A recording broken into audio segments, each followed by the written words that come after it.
और अब से कुछ देर में संघ प्रमुख मोहन भागवत का दशहरा संबोधन शुरू होगा। इस सालाना संबोधन के जरिए भागवत नागपुर के रेशमी बाग मैदान से संघ कार्यकर्ताओं का मार्गदर्शन करेंगे।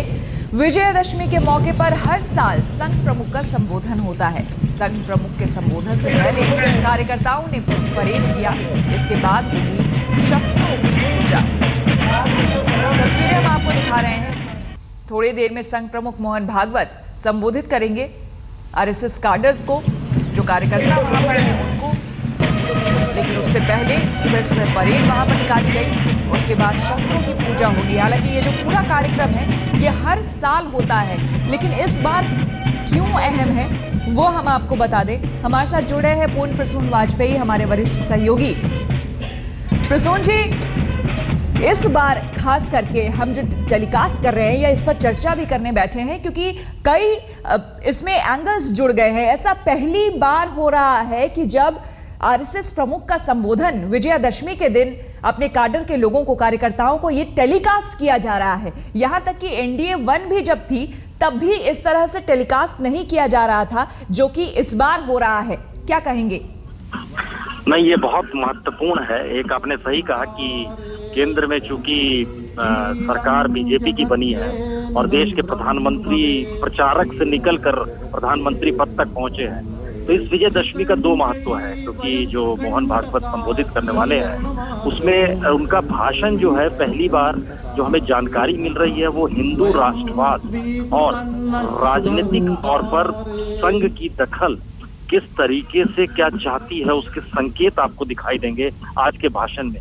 और ये इसलिए भी बड़ा महत्वपूर्ण है क्योंकि महाराष्ट्र में भी विधानसभा चुनाव होने वाले हैं और संघ की तरफ से कहा गया है कि उनकी सक्रियता रहेगी कि कम से कम बड़ी तादाद में वोटर निकले। इसका मतलब बहुत साफ है कि संघ पहली बार राजनीतिक तौर पर सक्रिय हुआ 2014 के लोकसभा चुनाव में और उसका असर दिखा है। तो अब उसकी दिशा भी कहीं ना कहीं राजनीतिक स्थिति में जा रही है। इसलिए शायद हर किसी की नजर है कि सर संघचालक मोहन भागवत आज के भाषण में क्या कहते हैं, जो राजनीतिक तौर पर उसमें फुट जरूर होने वाला है। बिल्कुल। और अगर ऑफिशियली वहां संघ के कार्यालय की बात करें तो कल जब सूचना दी गई थी आज के कार्यक्रम को लेकर, तो बताया ये भी जा रहा है, खुद वही कह रहे हैं कि हो सकता है ये पूरा का पूरा कार्यक्रम थोड़ा सा विवादास्पद हो या कंट्रोवर्शियल एक तरह से बन जाए। क्योंकि पहली बात, एक तो ये पहली बार इस तरह से टेलीकास्ट किया जा रहा है टेलीविजन पे।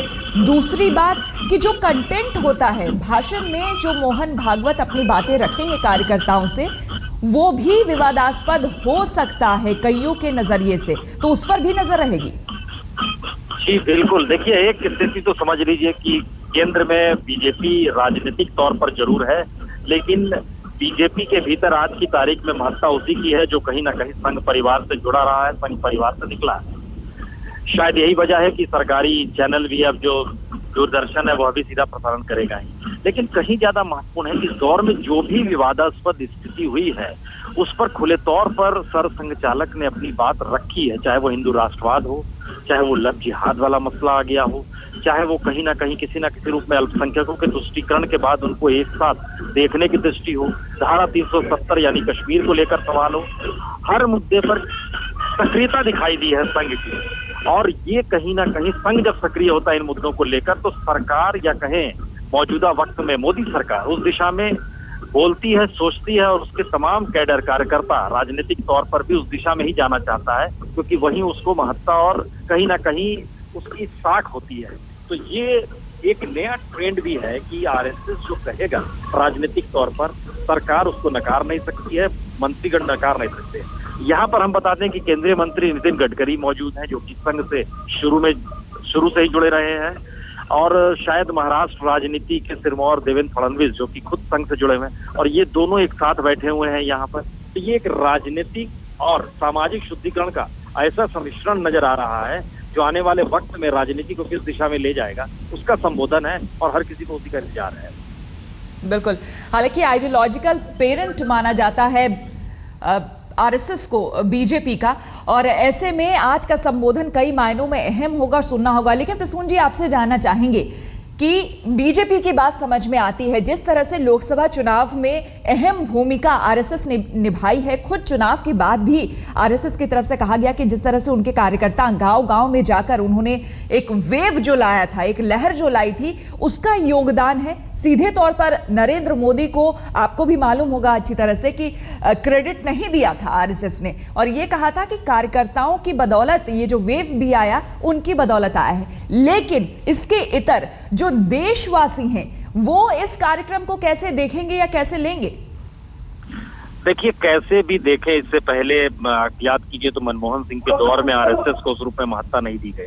हिंदू आतंकवाद को आरएसएस से जोड़ा गया, और यही वो वजह है कि जिस हिंदूवाद के, आतंकवाद के कटघरे में एक वक्त यूपीए सरकार के दौर में सरसंघ चालक मोहन भागवत तक को खड़ा करने की कोशिश या प्रयास जो भी हुआ, उसका जवाब देने के लिए यह भी माना जा रहा है कि अब आतंकवाद को लेकर भी आरएसएस सक्रिय हुआ है, कि उसकी दिशा आतंकवाद से नहीं जुड़ी है, और हिंदू आतंकवाद कहीं ना कहीं मनमोहन सरकार उस पर अटैक कर रही थी। यानी एक राजनीतिक पार्टी के तौर पर आरएसएस की भूमिका बड़ी होती जा रही है, और सरकार के भीतर बैठे लोग इस बात को समझ रहे हैं कि आरएसएस से हटकर सोच नहीं सकते हैं, जा नहीं सकते हैं। और ये प्रधानमंत्री मोदी भी इस चीज को जानते हैं कि संघ अगर पीछे नहीं होगा तो मुश्किल उनके लिए भी हो सकती है। ये लाल कृष्ण आडवाणी के दौर में भी हर कोई देख चुका है।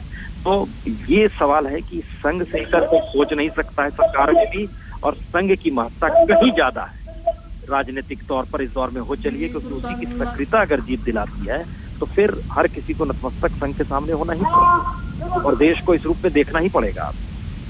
बिल्कुल। और राजनीति में एंट्री कहीं ना कहीं ये हमें कुछ दिनों पहले ही देखने को मिला जब राम माधव की एंट्री हुई बीजेपी में।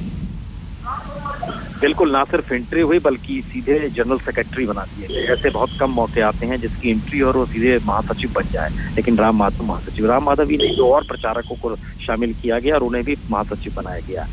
ये स्थिति बतलाती है कि कहीं ना कहीं उस विचारधारा को लेकर संघ ज्यादा चिंतित है, जिस विचारधारा को अटल बिहारी वाजपेयी के दौर में सत्ता और सरकार बनाने के लिए हाशिए पर ले जाया गया था और तमाम इशू दरकिनार कर दिए गए थे। आरएसएस का मानना है कि आपको इन विचारों को ले जाना होगा, सिद्धांततः ये राजनीतिक तौर पर भी सही है।